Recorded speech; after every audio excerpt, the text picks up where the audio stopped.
तर जय शिवराय जय शंभूराजे. तर मागच्या काही दिवसामध्ये आपण ऐकलं असेल की औरंग्याची कबर वगैरे मोडाची काय बीजेपीचे खासदार वगैरे काय म्हणू लागले.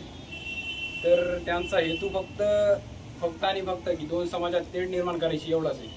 कारण की मराठा साम्राज्याचा उगम बघता हे छत्रपती संभाजीनगरच आहे. आणि ह्या छत्रपती संभाजीनगरमध्ये एक विडंबना चालू आहे ती म्हणजे मालोजीराजे यांच्या समाधी स्थळाची.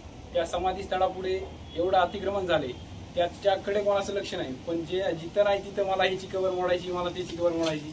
विषय मला याच्या औरंगाबद्दल काय कुळका नाही. पण विषय असा आहे की आपले गडकिल्ले पडायचे आपले त्याच्याकडे दुर्लक्ष आहे. आणि फक्त हिंदुत्वाचा अजेंडा घेऊन आपण आपल्या दोन समाजात तेढ निर्माण करायला की हिंदुत्व असं समजा.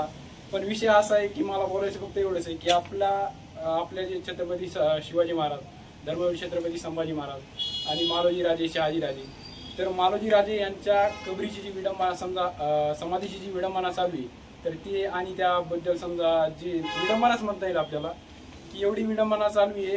ते अतिक्रमण झाले आणि बारकुले समजा लेकरं वगैरे ते मी तुम्हाला व्हिडिओमध्ये दाखवतो की त्याबद्दल आपलं लक्ष कमी आहे. आणि जिथं नाही तिथं की ही कबर मोडाय. पण एक गांडू आमदार खासदार आपल्याला असं म्हणलं नाही आतापर्यंत किंवा मी समाधीचा जीर्णोद्धार परत करतो किंवा त्या भोवतील जे अतिक्रमण आहे ते मी अतिक्रमण हटवतो.